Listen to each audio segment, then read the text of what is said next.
Stockholm, Sweden. Ladies and gentlemen, please welcome Maz Jobrani.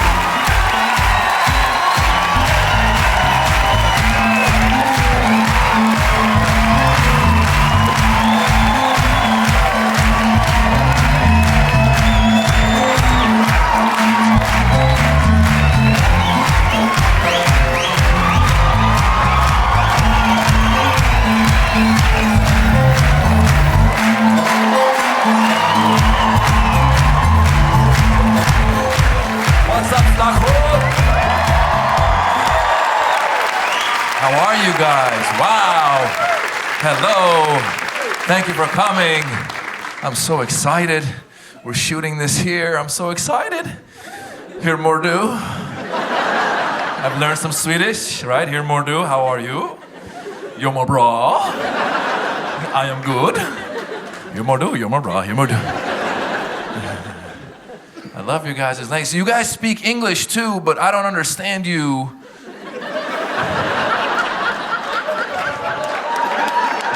You got a funny accent. The other day I go, hey, how are you, man? I'm good, thank you very much. Really good. There's an extra like, and you guys are tough, man. This cold, I don't know how you do it, because I live in LA where it's always warm. So yeah, okay, there you go. Somebody likes LA or warm weather. Which one were you cheering for? I don't know which one he's cheering for. No, I'm not used to it. It's so cold. I was bundled up. You guys, you don't care. I was bundled up. I was hat, scarf, everything. I saw a 2-year-old in shorts and a t-shirt eating an ice cream. I was walking by. He's like, pussy. Oh my God. Where's my Iranians, my Persians at? My Iranians. Oh, thank you for coming out. Thank you. Thank you. And where's my just white Swedes? White. Woo, there you go. Thank you for coming. Are you friends with Persians? Oh, okay. Oh, good. Okay, fantastic. Great. Are you guys together? Oh, okay. Because you were sitting apart. That's kind of. What's your name, Swedish man? Eugene. Is that a very Swedish? Well, thank you, Eugene. We love you, and we're happy to have white people with us. It really helps. It helps us, especially at the airport. If you could just follow us all to the airport, that would be great. We'd really like that.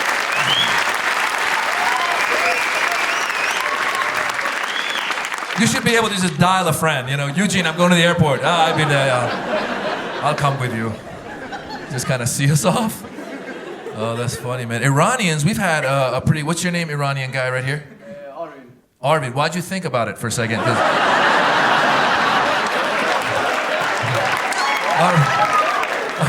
He was like,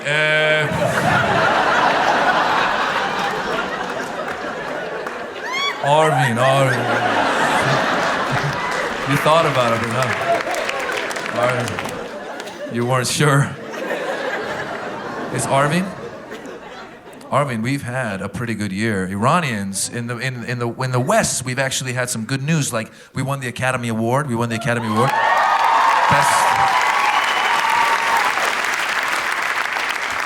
Best foreign film, right? It was Separation. That's right. But when I say we won, I mean Asghar Farhadi won the award. But we're all taking credit for it because that's how we are. Usually we don't like to admit we're Iranian. Like you saw how he paused for.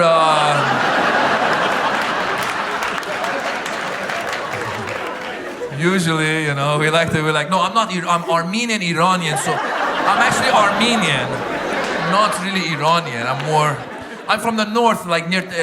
I'm Turkish. I'm more Turkish. I was in Mexico one time. I'm Mexican. I'm not Iranian. Not at all. But when something good happens, I'm Iranian. We take credit. Actually, I saw Asghar Farhadi at a party one time, and I told him the story for Separation. And, you know, I can't believe he didn't thank me when he was winning. I would like to thank Arvin for the story of a separation. We've been doing all right in the West. We have a baseball player in Major League Baseball that's Iranian. Yeah, we have an Iranian. Yeah, it's crazy. I'll tell you, because look, I looked this stuff up, okay? And then I let the world know, because we're looking for good news. I was watching. He's actually an Iranian Japanese. His first name Yu. That's not us. Last name Darvish. That could be us.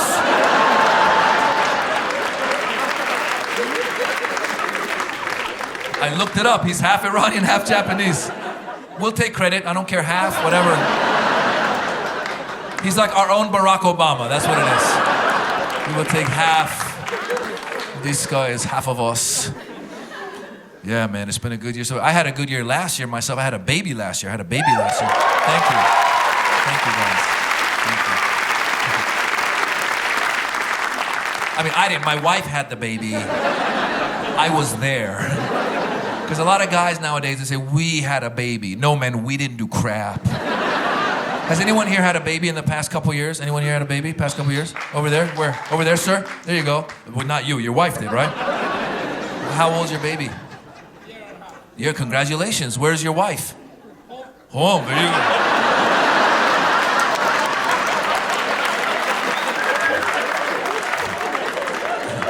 How Middle Eastern of you. For you. Yes.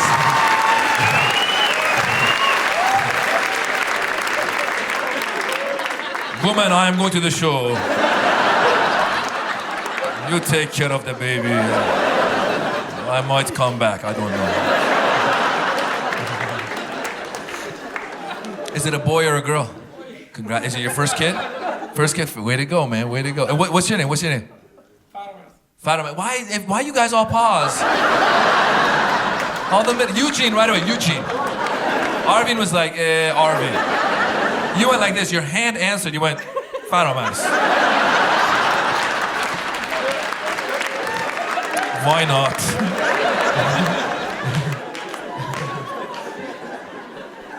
Faramas, did your wife do the thing which is called nesting, which is where pregnant women start to clean the house when they're pregnant? Did she do that? Yes, she did, right? It's crazy. Women, it's a hormonal thing. You guys lose your minds. When you get pregnant, it's crazy. You start cleaning the house for this baby who's going to come and pee on everything anyway. My wife lost her mind. She started to remodel the house. She made me do all the work. She's like, take the bed, put it in that room, take the piano, put it in that room. I was like, we don't have a piano. Like, go buy one and move it. Calm down. You know what's funny? This is the thing. This is how men get involved and pretend like we were involved. We do a thing that's called Lamaze. You know the Lamaze classes? The breathing classes. This is a very Western thing, very modern thing. I know some guy came up with this.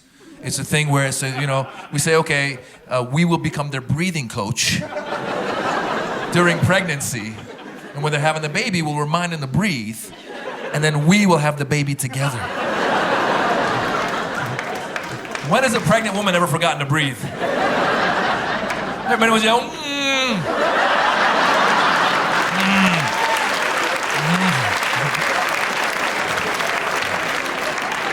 Breathe, woman, breathe. You're lucky I was here.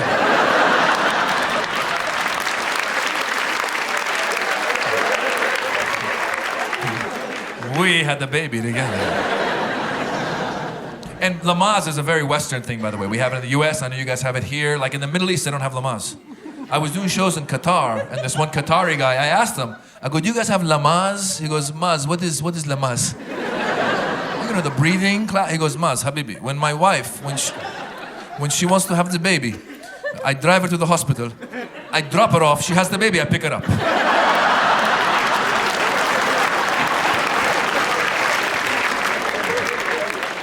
She breathes in the hospital, I breathe at home, we breathe separately. Why breathe together, Habibi? And then the women start cleaning. Men, we don't nest, right, farmers? We don't clean the house for the baby who's gonna come and pee. Especially bald men, farmers. We don't care. We don't care how anything looks, right? This is the best thing that ever happened to me. I love being bald. It's so great, farmers. Isn't this a bit like? Yeah. You wake up in the morning, you just go. You don't shampoo, you just go. Beautiful, right? I love you. I see some more bald heads out there. You're kind of holding on. That's okay. You bald here. It's okay. Let it go, man. Let it go. Let it go. You have a recession here, and the economy is good over here, but over here. That's how when I grow out my hair, it grows here and nothing here. I look like a Jewish jeweler when I grow it out. You want diamonds? I got diamonds. How old were you, Farmers, when you started losing your hair? 20? I was 18. I beat you to it, buddy. No, I remember I was in the shower washing my hair, looked at my palm, there was hair in my palm. I started freaking out. I was like, oh my God, what they say about masturbation is true!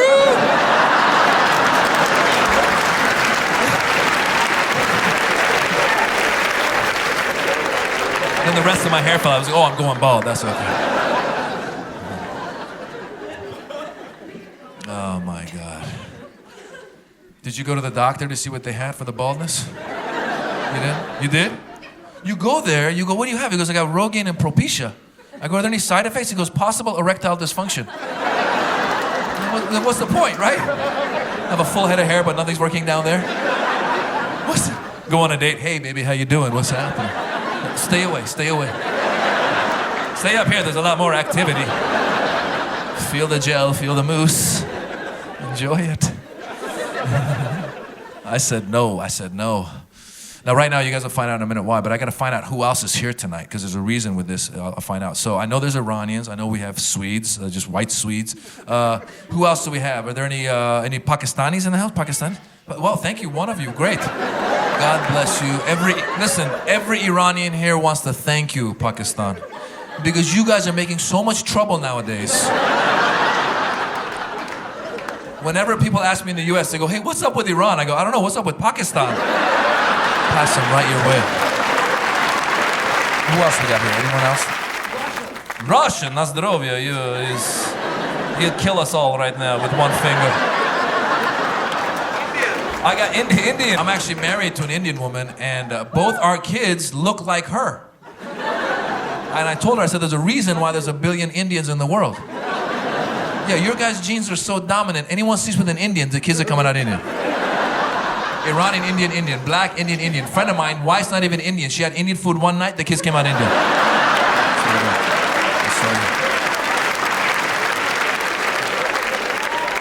Chicken tikka masala does the job. Just don't have curry before sex. Who else? What else do we have in the house? Where? Arabs. Ah, yalla. What, are you Arab? Are you Arab? What? Half Arab. Half Arab. What kind of half Arab are you? Huh? Algeria. Algeria? Yeah. Algerian, fantastic. You guys speak French and Arabic.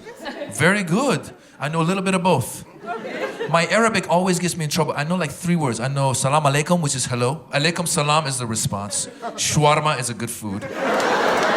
Gets me in trouble every time. I was in Egypt, and this one Egyptian guy, he goes, salam alaikum. I go, alaikum salam. He thought I spoke. He's like, I was like, shawarma? I don't know. You ask me what I want to eat. Oh my God, the Arab countries are going crazy right now, man. You know the Middle East is going crazy when Lebanon is the most peaceful place in the Middle East. Are you Lebanese? There you go. Salam alaikum, yalla shawarma. No, it's crazy because Egypt was, they did it. They had a revolution, and it's still going crazy over there. And first of all, the crazy part is Iran. Iran always finds ways to get into the news. Yeah, as soon as there was a revolution in Egypt, the first thing Iran did, they sent ships into the Suez Canal. No reason. They're like, just go. Just go. Just see what happens. Just go. When you get there, pull down your pants. Hello, America. Egypt went crazy. I knew Egypt was going crazy when they started beating up Anderson Cooper. Anderson Cooper is a reporter for CNN. He went down to cover the protests in Egypt. And if you haven't seen it, you can go YouTube it. Put Anderson Cooper, Egypt Revolution. He goes down to cover it. They start beating him up. The poor guy shows up. He shows up at the protest. Hey, what's going on here? The Egyptian says, you want to know what's going on? I'll tell you what's going on. And the poor guy, he's scared. He starts running away. Stop it. Anderson Cooper, 360, stop it. And the cameraman's trying to keep us like, slow down, Anderson. I'm a fan. I was watching. I was like, run, Anderson, run. I was like, say something in Arabic. Say something in Arabic. All I could think of, say shawarma, say shawarma. Which I think could have worked, because we all know Middle Easterners don't miss a chance to sell anything, right? If he was running going, shawarma, shawarma, wait, he wants to eat. What gun do you want?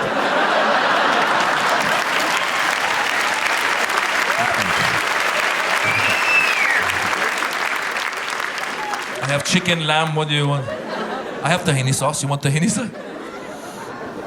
Middle Easterners, we love selling stuff, man. Eugene, you ever try to buy anything from a Middle Easterner before?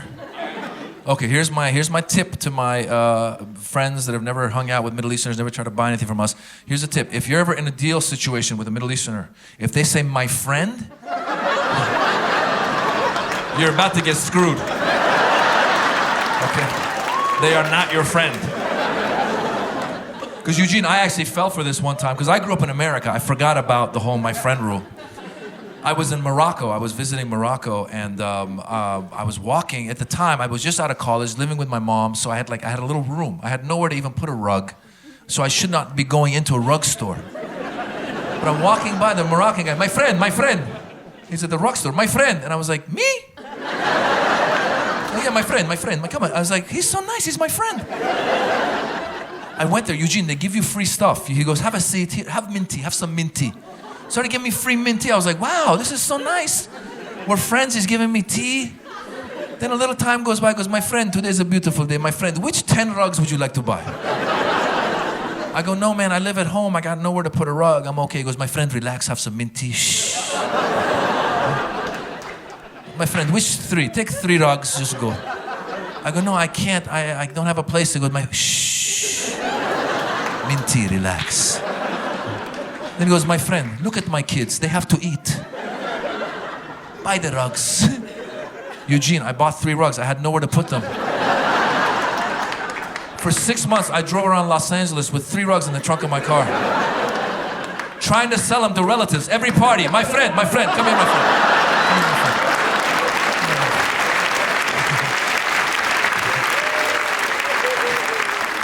Have some minty, glove compartment, minty. Oh. I also got food poisoning in Morocco, okay? Here's some advice. Don't get food poisoning in a country where you don't know how to say food poisoning. Okay? Because like I was saying, I speak very little Arabic, okay? And I took 3 years of high school French. They speak French there. And I had food poisoning. I was trying to get medicine from the pharmacist. I thought maybe I could use my French to get the medicine. So I walked in, I said, bonjour, which is hello. I said, j'ai, which is I have. Le food poisoning.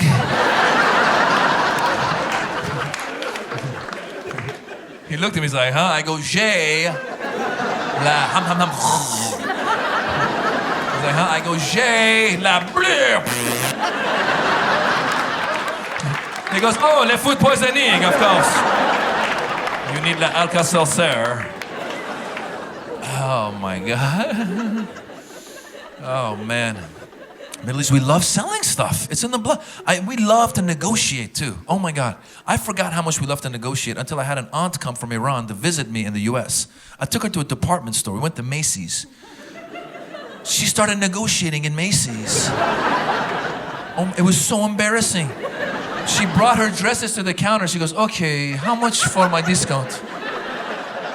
The guy goes, no, ma'am, we're not having a sale. No, but for me, what is the discount?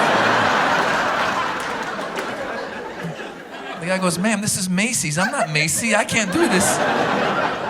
She goes, don't worry. I take off a button. You say it's damaged. Give me discount. Yeah. She was so persistent. After a half an hour, the guy's like, screw it. Take my employee discount. Get the hell out of here. We don't do that. I forgot. We don't do that in the West. But like in America, you don't walk in here even. You don't walk into like Starbucks and negotiate. When was the last time you went in? Give me a Frappuccino. That'll be $3. I give you $1. Sir, it's a Frappuccino, $1.50. So there's a Starbucks, $1.75, final offer. I will go to another coffee shop, see what they have to offer. I will be back. Yeah.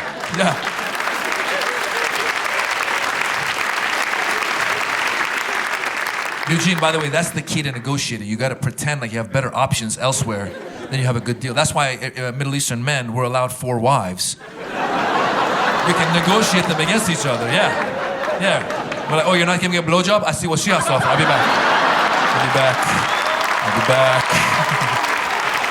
Love to negotiate, man. Yeah. We love to negotiate. It's in the blood, man. We wake up in the morning, Middle Eastern is like, good morning. How do you know it's a good morning? Let's negotiate, see what kind of morning it will be.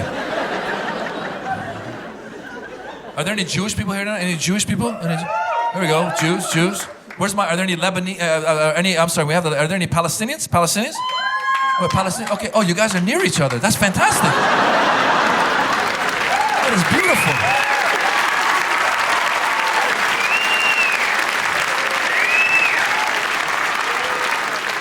Only in Sweden would a Jew and an Arab sit next to each other.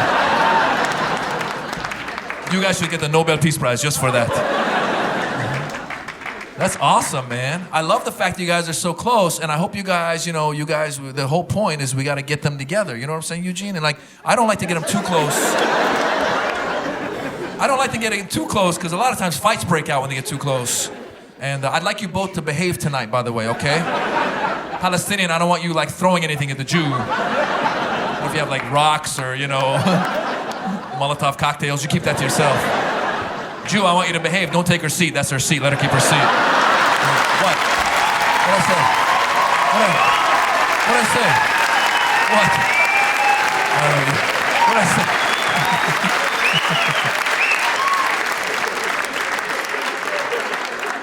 Listen, man, I got Jewish friends, I got Arab friends. I'll tell you guys one thing. I don't think there will ever be peace there. You know why? Because we love to negotiate. Even if they ever agreed on who gets to keep what part of the land, after they signed the treaty, on the way out of the meeting, they would argue over who gets to keep the pen. It's in the blood. Okay, you get that region, you're gonna get the West Bank, okay, very good. We're gonna take this, fantastic, sign right here, very good, okay. Can I have my pen back, please?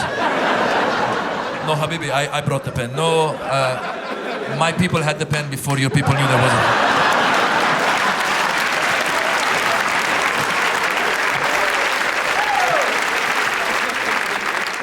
Habibi, we had ink before there were pens. We love to negotiate, man. That's right, people. I'm going to talk about the serious topics tonight. I'm here to deal with some serious issues like that, like the whole issue between them. Another serious issue a lot of people don't talk about in the Middle East. People of that part of the world, people of the Middle East, when we see each other, how many kisses are we going to do? In the West, you say, hi, what's up, high five, you move on. We kiss, we do the cheek to cheek, right? But every country is different, it's confusing. Lebanon, you guys do 3, okay? Egypt, they do 2. I was in Lebanon, I got used to 3. I went to Egypt. I went to say hello to this guy. I went 1, 2, I went for 3, he wasn't into it.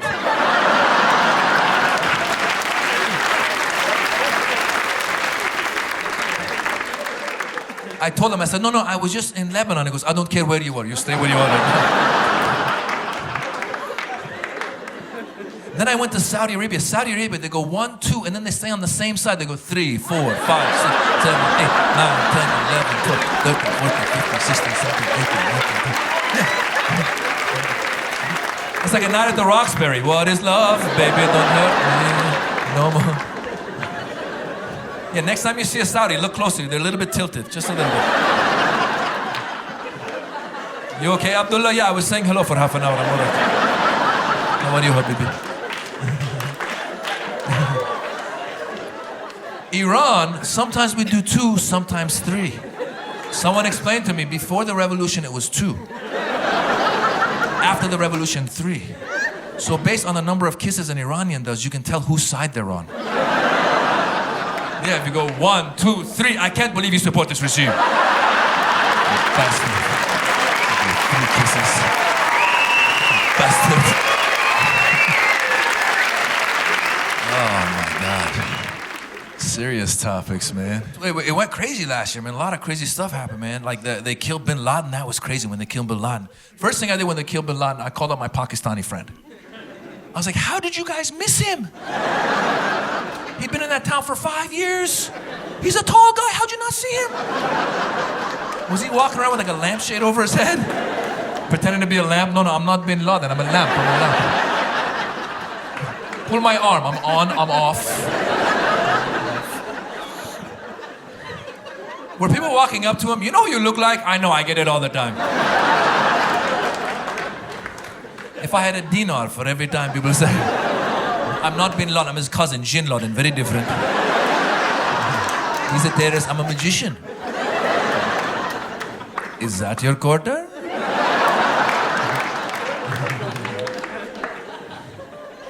The craziest part of that story were these Navy SEALs. These guys are so badass. They showed up in the middle of the night. They took 40 minutes, got the job done, got the hell out. And then afterwards, they called the Pakistan and told them what they'd done. Like, hey, we just killed Bin Laden. And the Pakistani guy's like, what? Bin Laden? I thought that was a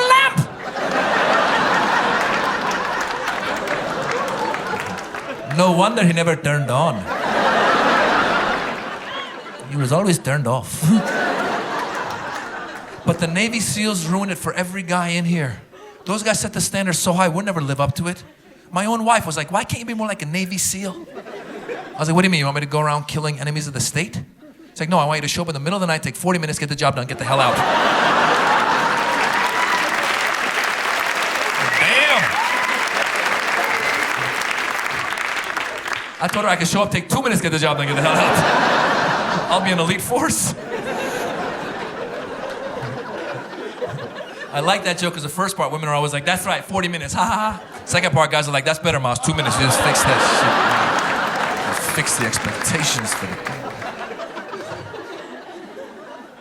Oh my God. Now Iranians too, a lot of Iranians are taking credit for everything that happened in the Arab Spring. I have cousins, Moss, we started it in 2009.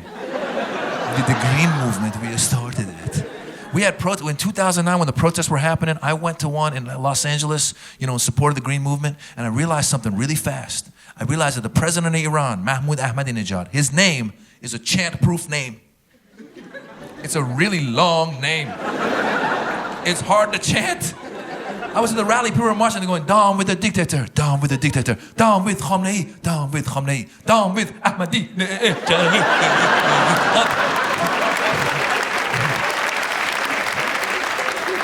The name is too long. But Eugene, Iranians were resourceful. We took the name Ahmadinejad, cut it in half to Ahmadi. And then we took the words bye-bye and we Iranianized it. What I mean by that, we slowed it down. So bye-bye became bye-bye. Bye-bye. So the chant of the rally became Ahmadi boy-boy, Ahmadi boy-boy. Hey, Ahmadi boy-boy, Ahmadi boy-boy. Hey, Ahmadi boy-boy, Ahmadi. Yeah, it was crazy. Went from a rally to a party, just like that.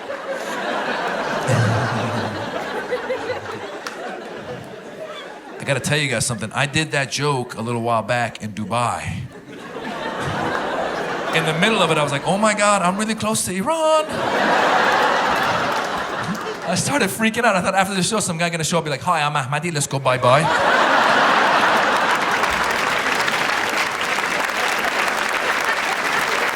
Just a joke, man. Eugene, you notice how they all started clapping right there? You see how they all started clapping? See, we love to celebrate life. We love to dance. A lot of people in the West don't know the people from that part of the world, Middle East, like to dance and laugh and celebrate. I swear, when I did the Actually Evil comedy tour, it came out on Comedy Central. I went online to see what people were saying about it. I ended up on the Sean Hannity website. It's a conservative website. One guy wrote another guy. He said, I never knew these people laughed. Because think about it, you never see, Middle Easterners laughing in American film or television, right? Maybe like an evil, like, whoa, I will kill you in the name of Allah. Whoa. But never like, ha, ha, ha, ha, ha, ha. We love to laugh. We love to dance. Oh my God. You saw, they just started clapping. Wherever we are, if we hear clapping, we have to dance. We could be on an airplane and the pilot has said, everyone fasten, we're about to land. Someone starts clapping, I have to dance. I can't. He's clapping.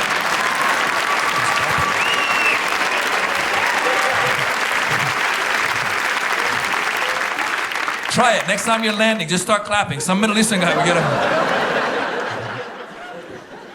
We love to dance. The U.S. said they wanted to win the hearts and minds in the Middle East, so we attacked. We shouldn't have attacked. We should have sent over clapping troops. Just put them anywhere there's any trouble. Have them start clapping. The fighting will stop. Sunnis and Shiites killing each other in Iraq. Just go and clap. It'll stop. They'll be fighting. They hear the clapping. I have to dance. I kill you later. I'm dancing. I can't kill you right now. I'm dancing.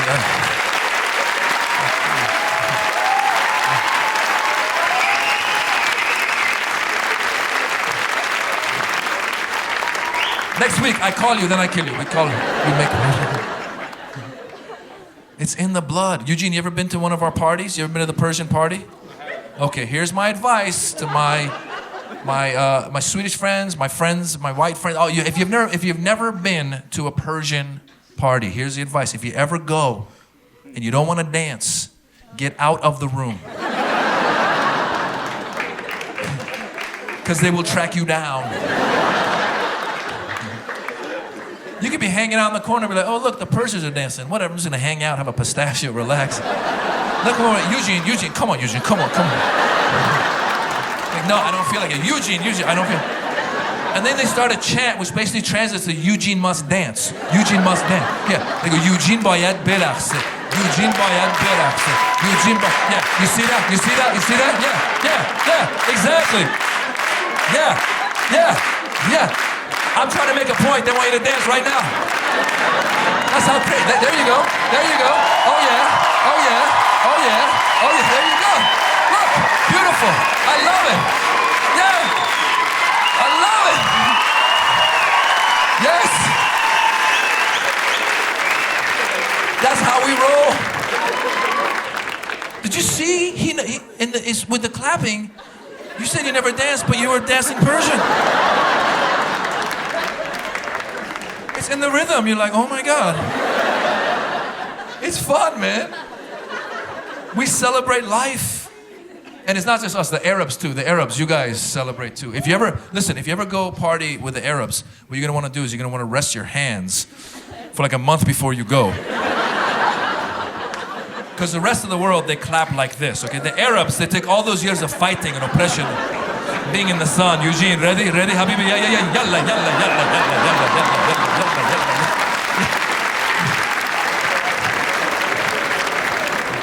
And you're gonna try and keep up. You'll be like, ow, this shit hurts, man.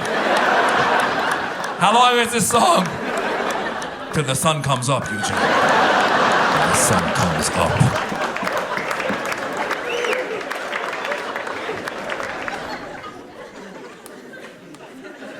We celebrate life, man.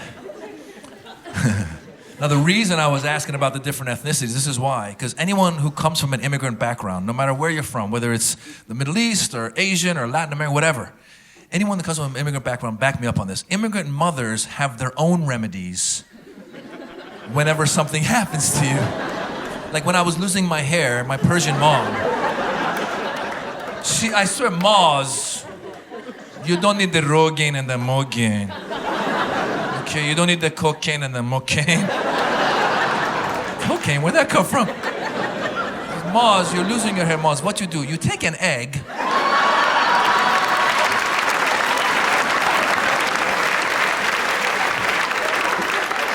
No matter where you're from, they always want you to use an egg. No matter what happened, you can, hey mom, I lost an arm. Take an egg. Massage it on your knob. It will grow back.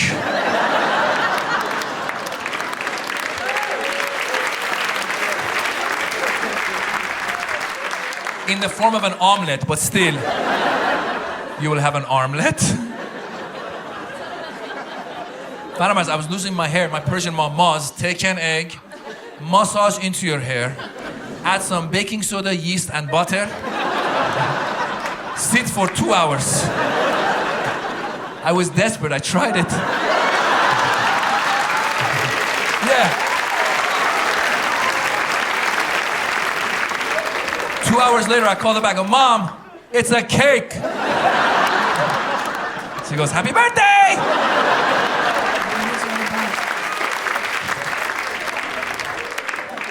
Immigrant mothers, man.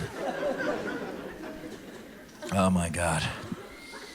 So I was born in Iran, and I've grown up in America, so I'm also American. I have the American passport. Because, you know, I like to travel. Because if you only have an Iranian passport, you're not going far. Not a lot of countries that welcome you with open arms these days. It's like Syria, Venezuela, North Korea. That's about it.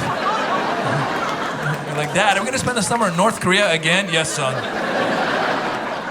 Until you get your American passport every summer, North Korea. You will go to the Kim Jong-il water park. It is a very oppressive water park. One of the rides is waterboarding. No, wait, that's the Dick Cheney water park. Different water park. But still, thanks for recognizing that. So I got my passport in the US, and I know it's the same here in Sweden. When you get your passport, when you were born somewhere else, it still says where you were born in the passport. Yeah, because I remember getting my American passport. I was like, woohoo, gonna travel. Open it up, it said, born in Iran. Oh, come on. That's not gonna help me get around.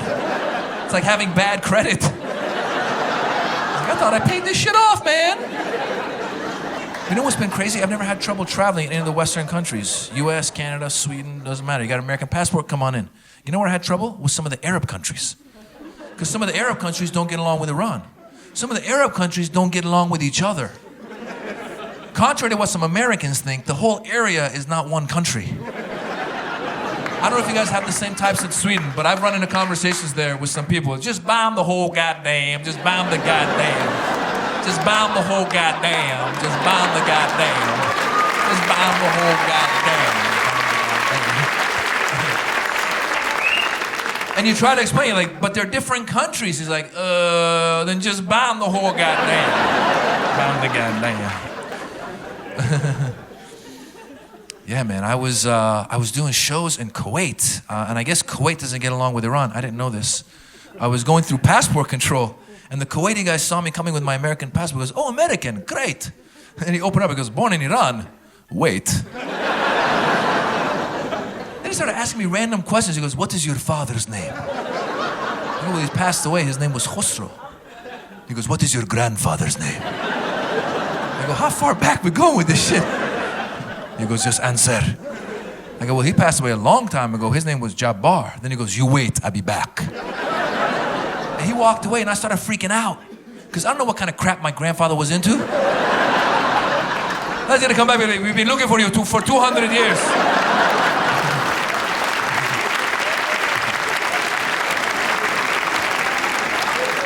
Your grandfather's a parking violation. It's way overdue.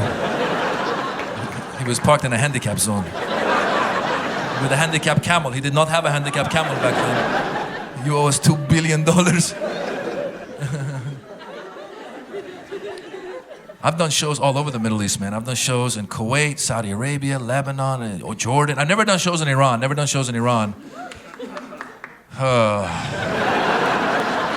I'm worried because I make fun of the leadership, so I don't want to show up at the airport. You know, there'll be some guy with a sign waiting for me, you know. Where have you been? We've been waiting for you. The show has started right now. Go ahead, get this started. We are going to do the show. You say Ahmadi bye-bye, say Ahmadi hi-hi.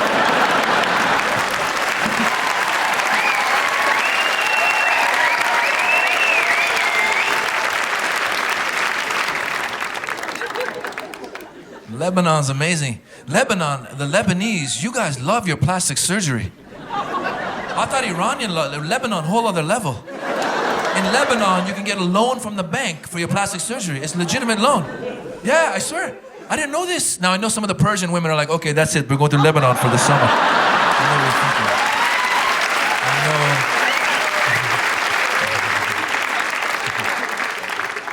I don't know how that works. Are guys walking in, yes, hi, I was going to remodel my house, but I've decided to remodel my wife. We were going to add a bathroom, but we're adding tits. Not as good for resale. Better for sex. I did shows in Dubai. Who's been to Dubai? You guys been? Yeah. Dubai, whoever's been there, back me up on this. They're obsessed with setting records with the tallest building, longest road, everything is. I was there, this one guy goes, Maz, Habibi, this is the roundest building in the world. Wallahi, very round. Look, I'm gone, I'm back. Very round this building. He goes, a circle 360 degrees. This building 362 degrees.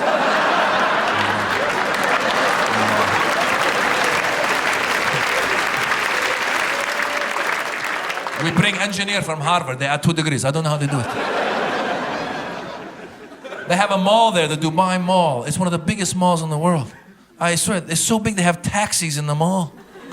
I was walking, I heard beep, beep. I'm like, what are you doing here? He goes, I'm going to Zara. It's 3 miles out of my way. I'm going to Zara.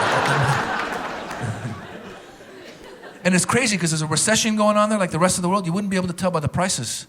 I swear, like in the Dubai Mall, they sell you frozen yogurt. They sell it by the gram. It's like a drug deal. You have no idea what you're getting. I was walking by, and the guy's, psst, psst. My friend.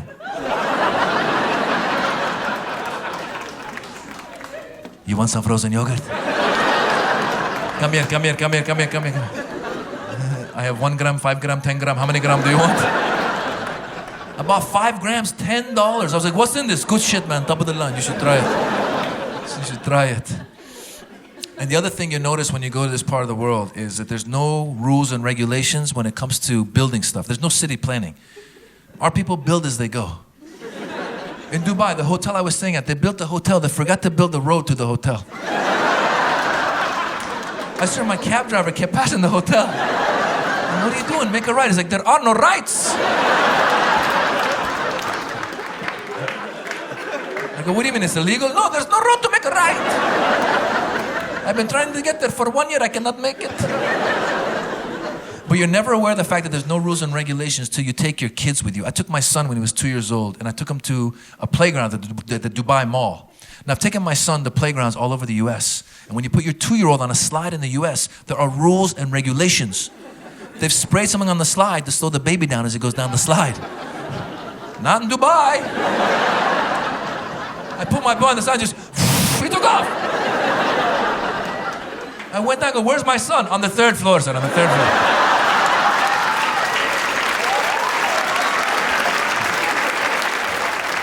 You take a taxi, you go to Zara, make a left, there are no rights. Try the frozen yogurt. Little expensive, but worth it. There's good people everywhere, man. All it takes is one person to mess it up for everybody. Like, I don't know if you guys remember this, a couple years ago in Times Square, there was a Pakistani guy tried to blow up a car bomb in Times Square. Now, I happened to be there that night doing shows just a few blocks away. And a few months before that in Austin, Texas, there was a white guy who flew his plane into the IRS building in Austin, Texas. And I happened to be in Austin, Texas that day doing a show. Yeah. As a Middle Eastern male, when you start showing up around a lot of these activities, you start feeling guilty at one point. I was watching the news, I'm like, am I involved in this crap? I didn't get the memo, what's going on? But the difference is, anytime a Middle Eastern or a Muslim does anything, a group will come out and tie themselves to that person, and we all start getting profiled. Anytime a white guy does anything, no white group ties themselves to that person. When the white guy flew his plane to the IRS building in Austin, Texas, every white group came out. They're like, well, that is one crazy individual.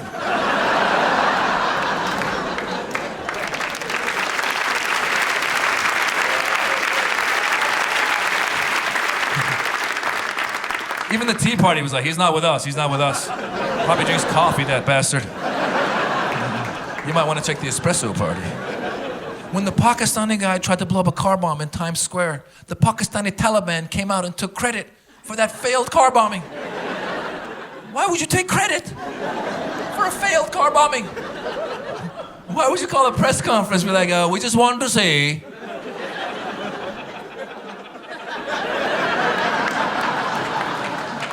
we tried.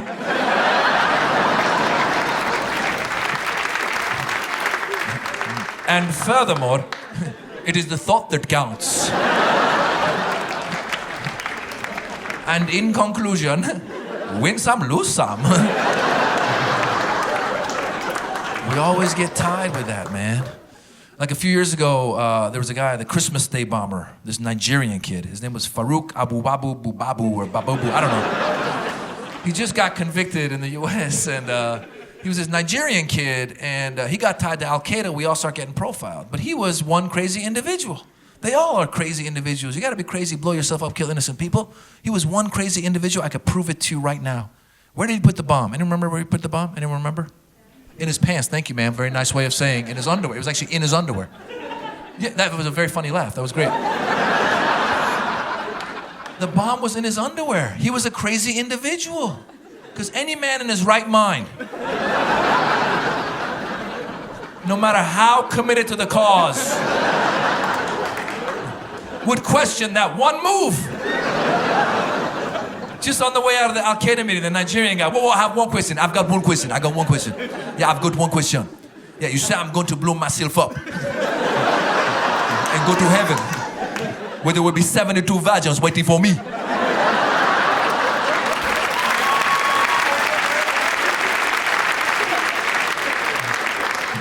I think I will need my penis. Can we put the bomb anywhere but my penis? I like my penis. They actually say that they made the bomb look like his penis. They made it look like his anatomy because he was a black guy. Yeah. Al Qaeda stereotyped. Someone in Al Qaeda meeting was like, guys, come here. You see the black guy? Okay, we take a bomb. A really long bomb. And 2 grenades.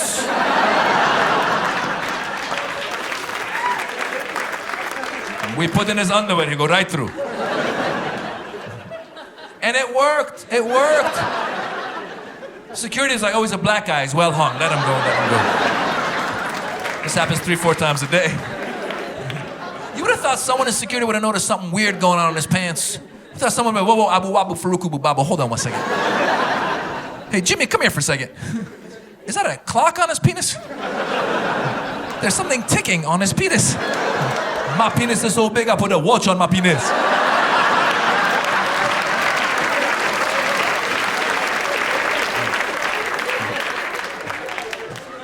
Time to go. There's good people everywhere, man. One person messes it up for everybody, man. Good people everywhere. The Russians, you guys are good people, man, but I don't mess with it. What's your name, Russian dude? Sergey. Even the way he says it, he's ready to...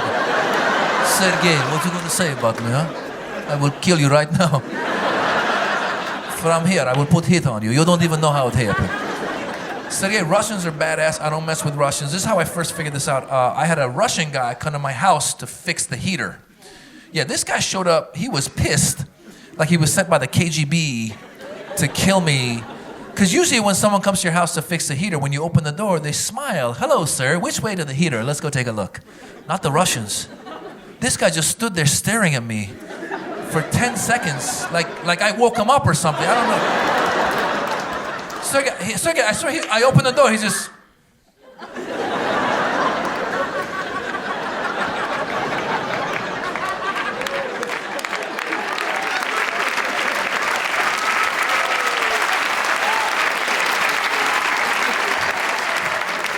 I go, I'm sorry, are you here to fix the heater? He goes, yeah, heater. Yeah, I fix, kill.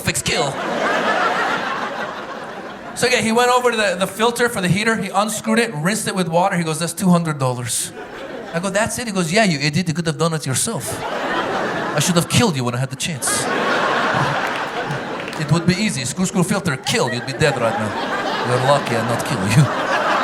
You guys are you're so you're badass and serious. I took my boy is now 3.5. I took him to a basketball class in the U.S. First of all, every other kid there was 5, 6, older. They were all there with like tank tops, shorts, and were ready to play. My wife dressed our kid. Don't let your wife dress your kid for basketball class.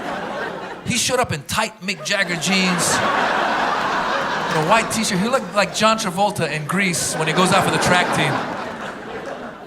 And these Russian coaches did not mess up. These were kids. It felt like they were training them for the Olympics. I thought they were gonna be let's bounce the basketball, okay, let's sing some song. No, it wasn't that. Everybody hands up, drill, right, go right. Up, down, pay attention. And then afterwards, they gave stickers to the best players. Now listen, if it were an American coach, every player would get a sticker, not the Russians. After the game, they started going down the line. They go, sticker for you, no sticker for you. My son, he was his first time, he didn't get a sticker. He came crying, I didn't get a sticker. I go, don't worry, I'll talk to the coach, I'll get you. He came over, what is problem? I go, my son, he didn't get it. Yeah, that's right. The next time you play better, he gets sticker. I was like, but he's 3.5. He goes, when I was 3.5, I was in prison in Siberia.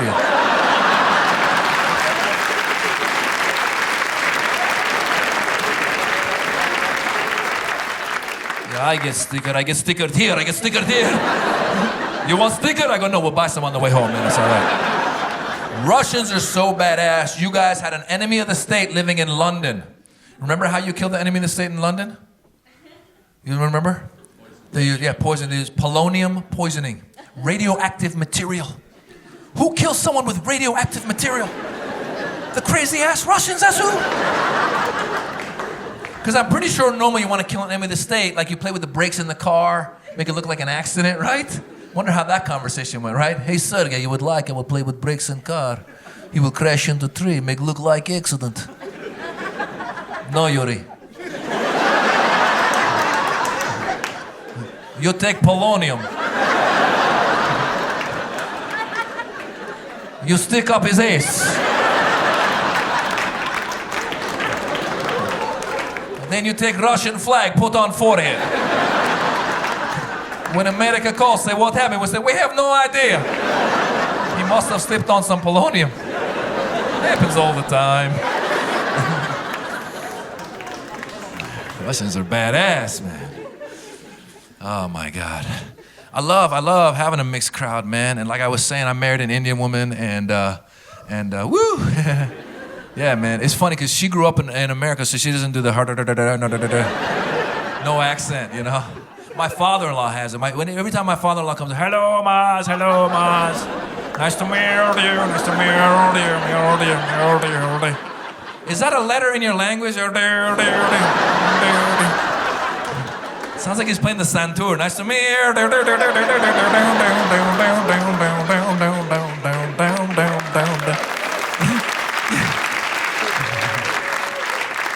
It's funny, we've met before, but every time he sees me, he says, nice to meet you. Again, I think that's a direct translation, you know, because I tried to correct him. I go, sir, we've met before. And then he tries to cover up by acting poetic. He goes, yes, but every time I see you, it is like meeting you again. Roses are red, violets are blue. Hello, Maz, nice to meet you.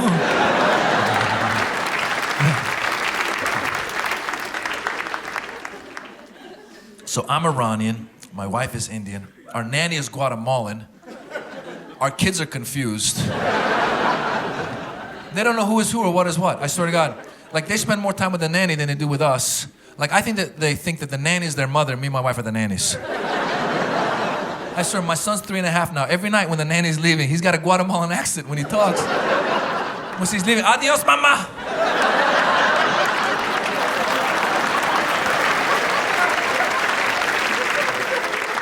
I'll see you later, man.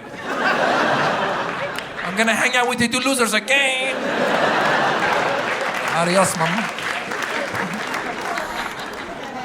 His name is Dara, which is a Persian name, Dara, but his Spanish is better than English. The other day I go, Dara, come here. He went the other way. I go, amigo, venga. He came. He's like, what you want, fool? What you want?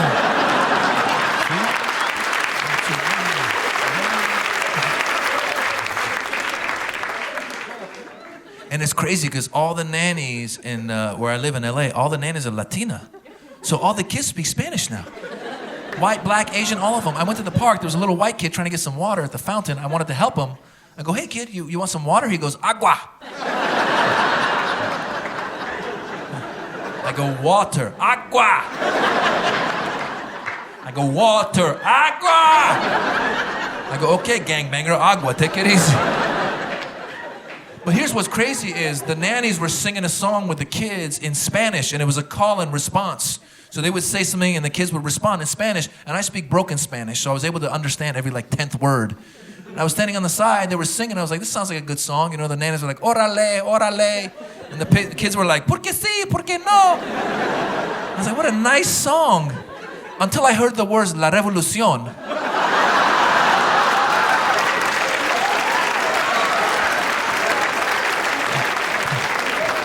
Which means the revolution. I realize they're brainwashing our kids to help them take back California 15 years from now.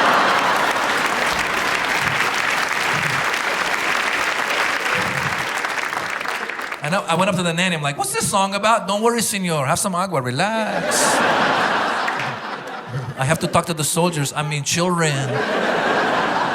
Porque sí, porque no.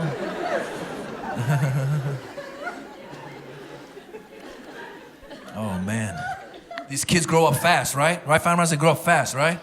Oh, my God. Like, I travel a lot. You can't leave and come back. Like, you leave for a week, you come back, they're walking, they're talking. And my kids are half Indian. I leave, I come back, they're designing websites.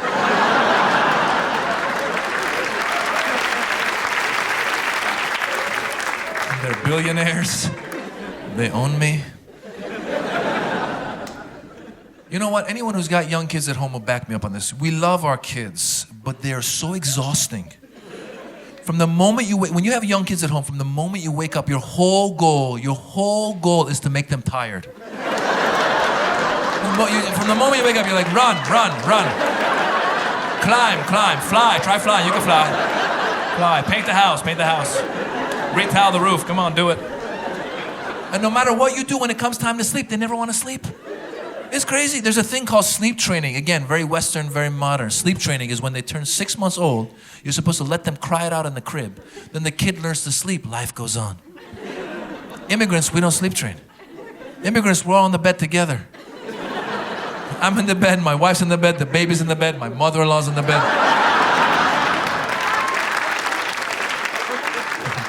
There's a rooster in the bed. My cousins are in the bed. They come straight from Iran right into our bed. We're all watching the Kardashians together. Yeah. I took my older son to a movie. I took him to Happy Feet 2. You know, the penguin movie. Yeah, I got cocky. I took my son, my nephew, and the neighbor's kid.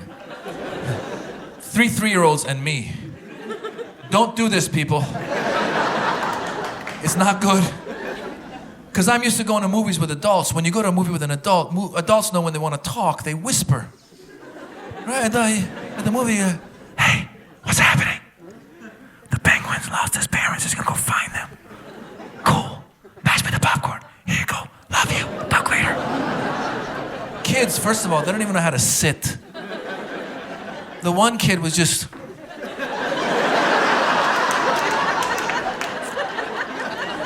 Why is the penguin dancing?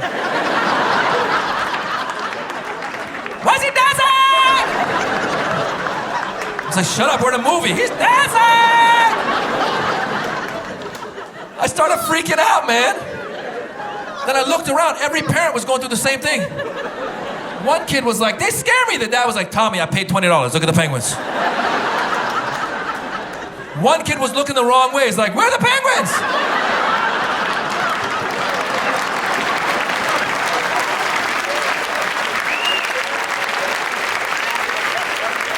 I was like, turn around! And they make you more sensitive. Charlotte, have you become more sensitive? It was a boy that you guys had, right? Girl, oh my God, then you must be super sensitive now. Right, they ruin you, right? Have you noticed? Like it's horrible. They take away, because this is what happened before my son was born, my first kid, I never cried. Yeah, now, drop of a hat. Because what happened when I was a kid, okay, I was running, I fell, I cut my knee, I was about to cry, but my father, manly Persian man, he came over and goes, son, men don't cry. Now stand up and walk away. I was like, ow, you're right, Dad, I'm 4, I'm a man. Ow. I'm not gonna cry. Yeah.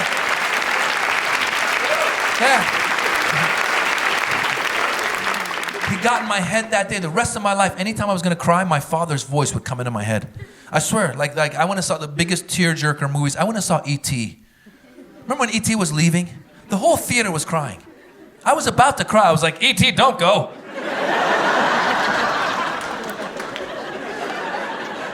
E.T., please don't go.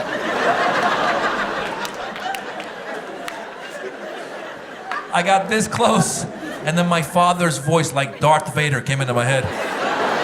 So I heard, son, I am your father. E.T. is a stupid puppet.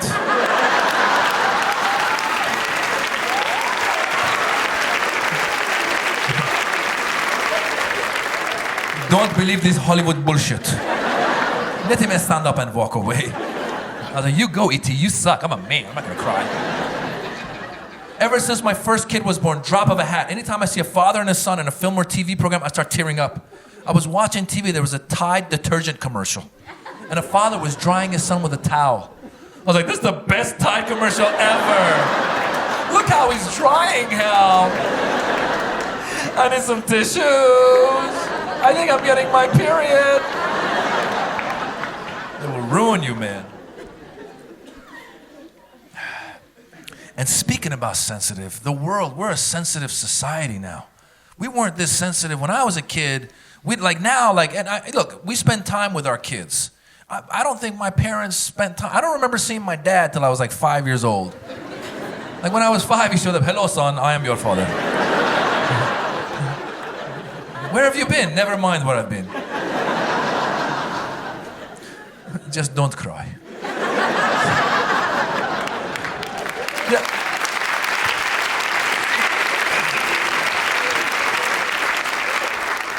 No, it's funny, like we spend time with our kids. Like my mom used to hit me when I was a kid.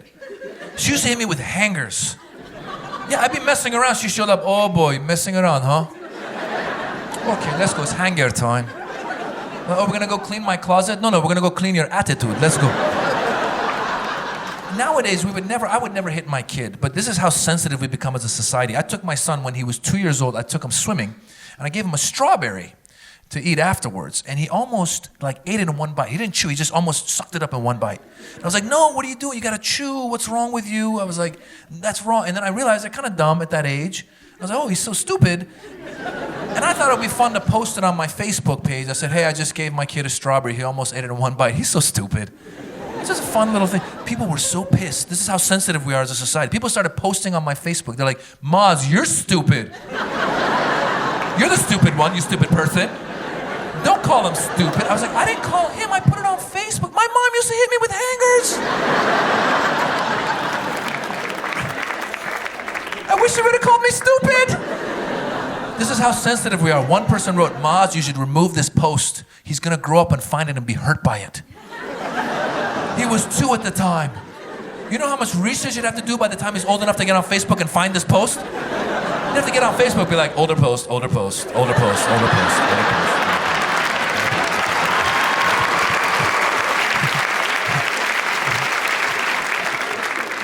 2 years later, older post, older post, older post.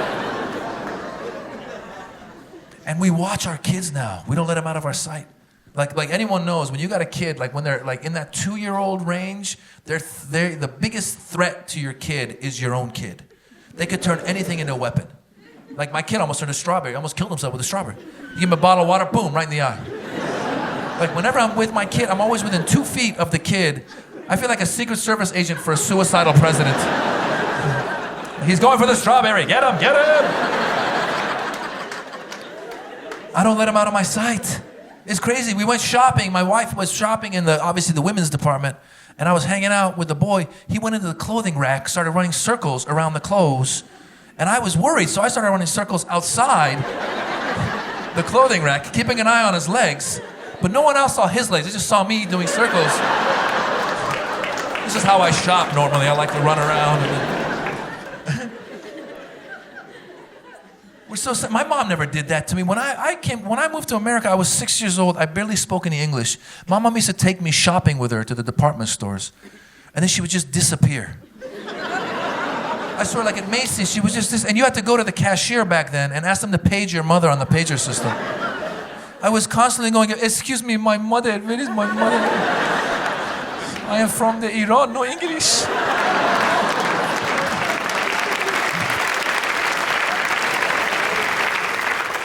The lady would be like, would the lady whose kid doesn't speak any English come and get him, please? My mom would show up. What is wrong with you, pussy? I was 3 floors away. Let's go home. It's hanger time. I'll tell you what though, you guys. Every comedian appreciates you guys coming out for live shows, and I even more than other comedians, because having 2 young kids at home, I'm looking for an excuse to get out of the house.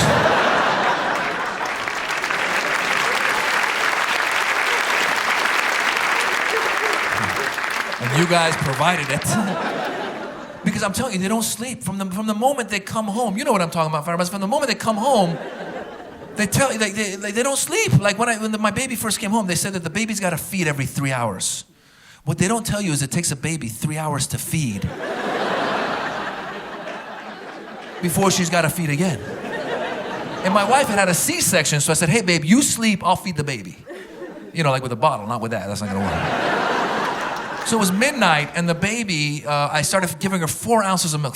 It took her an hour to drink 4 ounces. For a whole hour, just whole hour. I was like, can I put this in a shot glass? Speed it up. Then you gotta burp them. It takes an hour for them to burp. You sit there for an hour, just.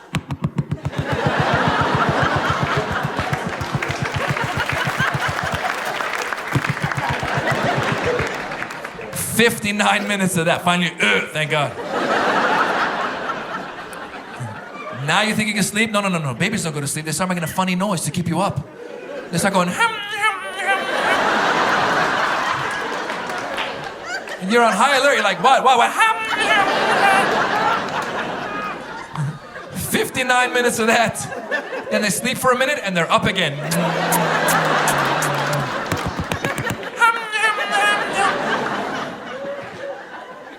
And then she pooped. 3 in the morning, she pooped.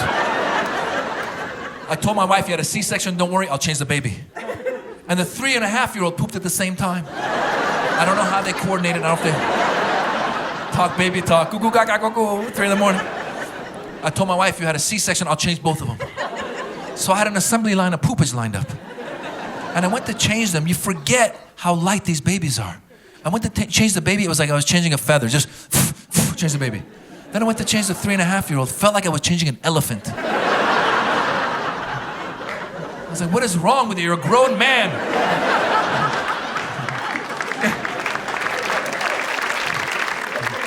He goes, I'm sorry, Daddy, I'm only 3.5. But I'm sorry, he goes, lo siento, Daddy, I'm only 3.5. That's what he said. And then here's my final message for the night. Ladies, please stop going online and reading about things that scare you and then coming and scaring us with it too.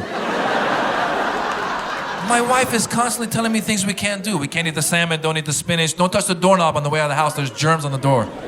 How am I supposed to leave? Just fly through the window. She heard somewhere, she read somewhere that when you go to the bathroom, when you flush the toilet, you have to have the whole lid down. The whole lid needs to be, when you flush, the whole lid needs to be down. There's a guy named Dr. Oz, who used to be, yeah, you know him, yeah. Dr. Oz, that bastard. Yeah, he's been telling our women to put the lid down. I'm gonna find him and punch him in the face. Because Oz has been saying now, when you flush the toilet, apparently when the germs go, somehow they're coming back. I don't know how, I don't know if they're terrorist germs. I've lived all my life with the lid up. When I flush, I'm okay. I mean, I have no hair. Maybe if I had the lid down, I'd have hair. Right? Maybe that's the difference between Oz and Moz, you know. But it was 3 in the morning, and I changed the baby, and I changed the elephant. And I had to go to the bathroom. And it was late, and I was tired, and it was dark. And I started to go, and I was listening. And I thought, that doesn't sound like water. I looked down, I was peeing on the lid. So now I have to clean my pee and their poop. So I want to thank you all for coming out. Let me get away from that for one night. Thank you, guys. Good night.